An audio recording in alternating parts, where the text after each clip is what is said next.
Hey there, you looking kinda cute. Don't forget to subscribe and check out my other socials for more. Enjoy. The bell above the door chimed softly as Alden stepped into the transformation salon. His heart raced, a mix of excitement and apprehension coursing through his veins. The salon's interior was a stark contrast to its nondescript exterior. Plush velvet curtains and deep burgundy-framed ornate mirrors, while crystal chandeliers cast a warm glow over the space. A tall, elegant woman with platinum blonde hair, styled in a sleek bob, approached him. Her piercing green eyes seemed to look right through him, and Alden felt his nervousness intensify. "Welcome to Metamorphosis," she said, her voice smooth as silk. "I'm Vivian, the owner. You must be Alden." Alden nodded, his throat suddenly dry. "Yes, that's me. I'm here for, well, you know." Vivian's lips curved into a knowing smile. "Of course. Why don't we step into my private consultation room? We can discuss your transformation in more detail there." She led him through a beaded curtain into a smaller room, gesturing for him to take a seat in a plush armchair. Vivian settled herself across from him, crossing her legs elegantly. "So, Alden, tell me about the transformation you're seeking." Alden took a deep breath, his hands fidgeting in his lap. I want to experience cross-dressing. To become someone else, even if just for a little while. I've always been curious about it, but I've never had the courage to try." Vivian nodded, her expression thoughtful. "I see. And do you have a specific look or persona in mind?" "I've always liked the name Beatrice," Alden admitted, his cheeks flushing slightly. "I imagine her as confident, elegant, everything I'm not." "Beatrice?" Vivian repeated, testing the name. "A lovely choice. Now, Alden, before we proceed, there's something important we need to discuss. At Metamorphosis, we believe in total commitment to the transformation process. It's not just about putting on different clothes or makeup. It's about truly becoming someone else." Alden leaned forward, intrigued. "What do you mean?" Vivian's gaze intensified. "To fully commit to becoming Beatrice, to truly experience this transformation, I'm going to ask you to do something that might seem extreme. I need you to shave off your eyebrows." Alden's eyes widened in shock. My eyebrows? But why?" "Eyebrows are crucial for facial expressions," Vivian explained. "They're a key part of how we recognize and interpret faces. By removing them, we create a blank canvas for Beatrice. It allows us to reshape your face entirely, to create a new identity from scratch." Alden's hand unconsciously moved to his brow. "But won't that look strange? And what about when I want to go back to being me?" Vivian leaned back, her expression serious. "It will look different, yes, but that's the point. As for going back, eyebrows grow back relatively quickly. But more importantly, this act serves as a symbol of your commitment. It's a way of saying you're truly ready to let go of Alden and embrace Beatrice, even if only for a short time." Alden fell silent, his mind racing. The idea both terrified and exhilarated him. It was so much more than he'd expected when he'd made the appointment. I don't know," he said finally. "It seems so drastic." Vivian's voice softened. "I understand your hesitation, Alden, but consider this. How often in life do we get the chance to completely reinvent ourselves, to step out of our comfort zones and experience something truly transformative? This isn't just about putting on a dress and some makeup. It's about allowing yourself to become someone else entirely, if only for a day." Alden's gaze drifted to a large mirror on the wall. He studied his reflection, the short brown hair, the slightly crooked nose, the worried furrow of his brows. How would he look without those familiar landmarks? Will it hurt?" he asked, his voice barely above a whisper. Vivian shook her head. "Not at all. We use a special cream that dissolves the hair painlessly. The process is quick and comfortable." Alden took a deep breath, then slowly nodded. "Okay, I'll do it." A smile spread across Vivian's face. "Excellent. Let's begin your transformation into Beatrice." She stood and led Alden to a reclining chair in front of a large, well-lit mirror. As he settled in, Vivian draped a soft, silky cloth over his clothes. "First, we'll start with your eyebrows," she said, reaching for a small jar. "Close your eyes and relax. This won't take long." Alden felt the cool cream being applied to his brows. His heart raced, but he forced himself to keep his eyes closed to trust in the process. After a few minutes, Vivian gently wiped the cream away. "You can open your eyes now," she said softly. Alden's eyes fluttered open, and he gasped at his reflection. His forehead looked strangely bare, almost alien. But there was something freeing about it, too, as if a mask he'd worn his whole life had been lifted away. "Now," Vivian said, her voice taking on an excited edge, "let's create Beatrice." What followed was a whirlwind of activity. Vivian's expert hands moved swiftly, applying various creams and powders to Alden's face. She explained each step as she went, but Alden found himself lost in the sensations, the subtle sense of the products, the gentle touch of brushes against his skin. "Contouring is key," Vivian murmured as she sculpted Alden's cheekbones. "We're softening your jawline, emphasizing your cheekbones. Beatrice has a heart-shaped face, delicate but strong." Next came the eyes. With no eyebrows to work around, Vivian had free rein to create an entirely new eye shape. She used a combination of eyeshadows in soft, shimmering pinks and golds, blending them seamlessly. False lashes were applied, long and fluttery, opening up Alden's eyes and making them appear larger. Vivian lined his lips with precision, then filled them in with a rich, deep red. "Bold lips for a bold woman," she commented. As the makeup transformation neared its end, Vivian stepped back to survey her work. "Now for the pièce de résistance," she said, reaching for a long auburn wig. With practiced ease, she secured it to Alden's head, adjusting it until it fell in soft waves around his face. "Open your eyes, Beatrice," Vivian said softly. Alden's eyes fluttered open, and he gasped at the reflection staring back at him. The person in the mirror was beautiful. Feminine features had replaced his masculine ones, soft curves where there had once been angles. The auburn hair framed a face that was both familiar and utterly foreign. Is that really me?" he whispered, his voice catching in his throat. Vivian smiled, placing a hand on his shoulder. "That's Beatrice. Now let's get you dressed." She led him to a dressing room filled with an array of dresses, shoes, and accessories. After some discussion, they settled on a deep emerald green cocktail dress. As Alden slipped into the dress, he felt a strange sensation wash over him. It was as if he was shedding his old self, allowing Beatrice to emerge. The silk of the dress felt cool against his skin, a constant reminder of his transformation. Vivian helped him into a pair of black stilettos, then stepped back to admire the full effect. "Beatrice," she said, her voice filled with pride, "you look absolutely stunning." Beatrice, turned to face the full-length mirror. The person staring back was a vision in green, confident and alluring. The dress accentuated every curve, the heels elongating her legs.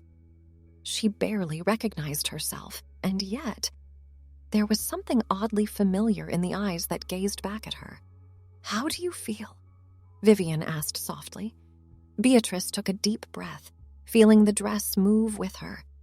"I feel incredible, like I could conquer the world," Vivian smiled. "That's the power of transformation. Now, are you ready to step out into the world as Beatrice?" For a moment, fear flickered in Beatrice's eyes. I don't know. What if someone recognizes me?" Vivian took her hands, squeezing them gently. "Beatrice, look at yourself. You're a different person. The world will see you as you present yourself. If you believe in Beatrice, so will everyone else."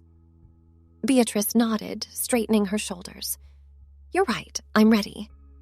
Vivian led her back to the main salon area, where a few other clients were in various stages of their own transformations.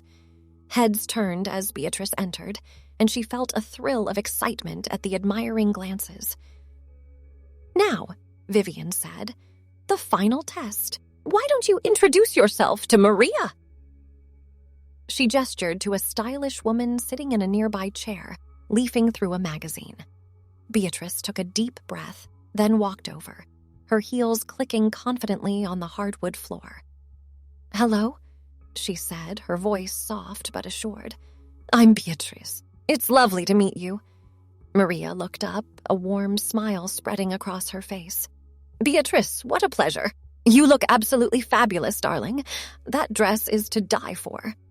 As they fell into easy conversation, Beatrice felt the last of her nerves melt away. She was Beatrice now, elegant and self-assured. The world was seeing her as she saw herself, and it was exhilarating. After a few minutes of chat, Vivian approached. "Beatrice, darling, your car is here. Are you ready for your night out?" Beatrice's eyes widened. "My car?" Vivian winked. "Of course. Did you think we'd let Beatrice's first night end here in the Salon? We've arranged for a car to take you to Le Papillon, that new French restaurant downtown. Your reservation is for 8 p.m., but I don't know if I'm ready for that," Beatrice stammered, a hint of Alden's uncertainty creeping back in. Vivian took her hands, her gaze intense. "Beatrice, listen to me. You are ready. You've come this far. Don't let fear hold you back now. Go out there and be the confident, beautiful woman you are." Beatrice took a deep breath, then nodded. "You're right. I can do this."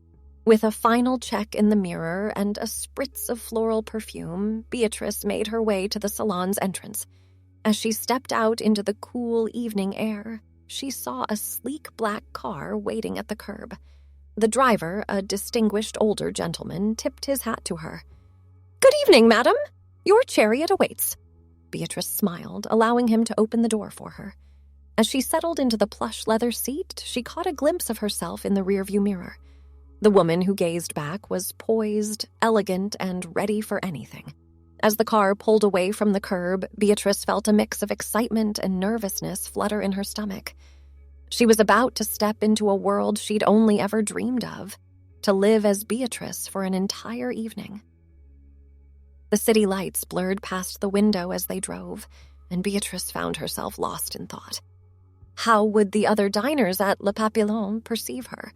Would she be able to maintain her composure, to truly embody Beatrice throughout the evening? Before she knew it, the car was pulling up in front of a beautiful Art Deco building. A gold sign above the door proclaimed Le Papillon in elegant script. "We've arrived, madam," the driver said, coming around to open her door. Beatrice took a deep breath, then stepped out of the car. The cool night air kissed her skin as she stood on the sidewalk, gazing up at the restaurant. This was it, the moment of truth. With a graceful nod to the driver, she made her way to the entrance. The maitre d', a tall man with a neatly trimmed mustache, greeted her with a warm smile. "Good evening, madam. Do you have a reservation?" Beatrice smiled, her voice steady as she replied, "Yes, for Beatrice at 8 p.m. The maitre d' consulted his list, then nodded. "Ah, yes, Beatrice. Right this way, please." As he led her through the restaurant, Beatrice was acutely aware of the eyes that followed her. But instead of the discomfort she might have felt as Alden, she found herself reveling in the attention. She held her head high, allowing a small, mysterious smile to play on her lips. The maitre d' seated her at a small table near the window, with a beautiful view of the city lights. "Your server will be with you shortly," he said with a slight bow before departing. Beatrice picked up the menu, her eyes scanning the French dishes. As Alden, he had always been intimidated by fancy restaurants like this. But as Beatrice, she felt perfectly at home. A waiter approached, a young man with kind eyes and a ready smile. "Good evening, madam. May I start you off with something to drink?" Beatrice considered for a moment, then decided to be bold. "Yes, I'll have a glass of the Veuve Clicquot, please." The waiter nodded approvingly. "An excellent choice. I'll bring that right out." As he walked away, Beatrice allowed herself a moment of pride. She was doing it.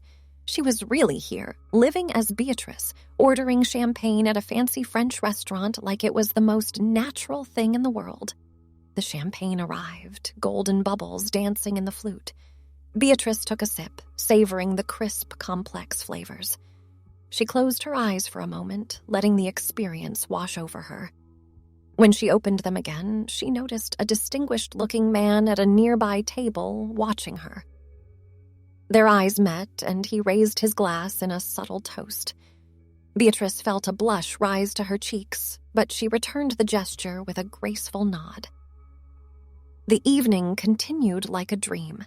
Beatrice ordered escargots as an appetizer, something Alden would never have dared to try. She savored each bite, engaging in light conversation with her waiter about the preparation and flavors. For the main course, she chose the coq au vin, the rich wine-braised chicken, melting in her mouth. As she ate, she found herself observing the other diners, imagining their stories. There was a couple clearly on a first date, nervous energy crackling between them. An older pair sat in comfortable silence, years of companionship evident in their subtle gestures. And through it all, Beatrice felt like she belonged. The initial nervousness had faded, replaced by a sense of confidence and ease. She was Beatrice, and this was her world. As she was considering dessert, the waiter approached with a small silver tray. On it was a folded note and a single red rose. "With compliments from the gentleman at table 12, madame," the waiter said with a discreet smile. Beatrice's heart raced as she accepted the note. She unfolded it carefully, revealing elegant handwriting. "To the vision in green, your beauty has brightened this evening immeasurably. If you would do me the honor, I would love to buy you a drink at the bar after your meal. Yours hopefully, Edward." Beatrice glanced over at table 12, where the distinguished man from earlier sat. He met her gaze with a warm smile, raising his glass once more. For a moment, panic fluttered in Beatrice's chest. This wasn't part of the plan. What would Alden do? But then she took a deep breath, reminding herself that she wasn't Alden right now. She was Beatrice, and Beatrice was confident, daring, open to new experiences. With a soft smile, she nodded to Edward, then turned back to the waiter. "I think I'll skip dessert," she said. "But could you bring me the check, please?" As she waited, Beatrice touched up her lipstick, using her phone's camera as a mirror. The face that looked back at her was flushed with excitement, eyes sparkling with anticipation. After settling the bill, she made her way to the bar area, her heels clicking confidently on the polished floor. Edward was already there, waiting with 2 glasses of champagne. "Beatrice," she said, extending her hand as she approached. "It's a pleasure to meet you. Edward." "The pleasure is all mine, Beatrice. I hope you don't think me too forward, but I couldn't let such a captivating woman leave without at least attempting to make her acquaintance." Beatrice felt a thrill run through her at his words. This was so far beyond anything Alden had ever experienced. She accepted the offered glass of champagne, raising it in a toast. "To new acquaintances," she said, her voice low and melodious. "To new acquaintances," Edward echoed, clinking his glass against hers. As they sipped their champagne, they fell into easy conversation. Edward, it turned out, was an art curator, and Beatrice found herself fascinated by his stories of tracking down lost masterpieces and organizing exhibitions. "And what about you, Beatrice?" Edward asked, his eyes twinkling with genuine interest. "What do you do when you're not enchanting strangers in restaurants?" For a moment, Beatrice faltered. What would she say? But then, drawing on a confidence she didn't know she possessed, she smiled mysteriously. "I'm in transformations," she said, thinking of Vivian and the Salon. "Helping people become who they've always wanted to be." Edward leaned in, intrigued. "That sounds fascinating. You must have some incredible stories." As Beatrice began to spin a tale, drawing on her own experience but embellishing freely, she marveled at how natural it felt. She was creating Beatrice's life on the spot, and it was exhilarating. The hours slipped by unnoticed as they talked and laughed.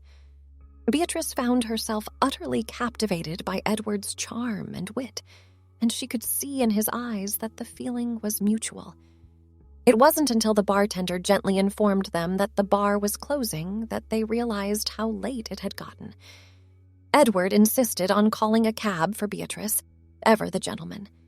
As they waited outside the restaurant for the cab to arrive, a comfortable silence fell between them. Edward turned to Beatrice, his expression serious but warm. "Beatrice, I've had a wonderful evening. I know we've only just met, but I feel a connection with you that I can't ignore. Would you consider having dinner with me again sometime?" Beatrice felt her heart racing. This was the moment of truth. As much as she had enjoyed being Beatrice, she knew that this persona had an expiration date. Alden would need to return to his life eventually. With a soft, somewhat sad smile, she placed a hand on Edward's cheek. "Edward, you are a wonderful man, and this has been a magical evening. But I'm afraid I'm not who you think I am." Edward's brow furrowed in confusion. "What do you mean?" Beatrice took a deep breath. "The woman you met tonight. She's real, in a way, but she's also a creation, a beautiful dream that I've been lucky enough to live for one night." Understanding slowly dawned in Edward's eyes. "You mean, this isn't the real you?" Beatrice shook her head. "Not in the way you think. The feelings were real, the connection was real. But Beatrice, she's a part of me that I'm only now discovering. I'm not ready to bring her fully into the world yet." To her surprise, Edward didn't look angry or disgusted. Instead, his eyes were filled with a mix of admiration and something that looked almost like awe. "Beatrice, or whoever you are," he said softly, "you are one of the most fascinating, courageous people I've ever met. Thank you for sharing this evening with me, and for trusting me with the truth." Beatrice felt tears prickling at the corners of her eyes. "Thank you for understanding," she whispered. Just then, the cab pulled up. Edward opened the door for her, ever the gentleman even in this surreal moment. As Beatrice was about to step into the cab, Edward spoke again. "If Beatrice ever decides she's ready to step back into the world, well, she knows where to find me." With a final bittersweet smile, Beatrice nodded. Then she slipped into the cab, watching Edward's figure grow smaller in the rearview mirror as they drove away. As the city lights blurred past the window, Beatrice, or was it Alden now, felt a complex mix of emotions. Sadness at the ending of this magical night, exhilaration at all she had experienced, and a newfound understanding of a part of herself that had been hidden for so long.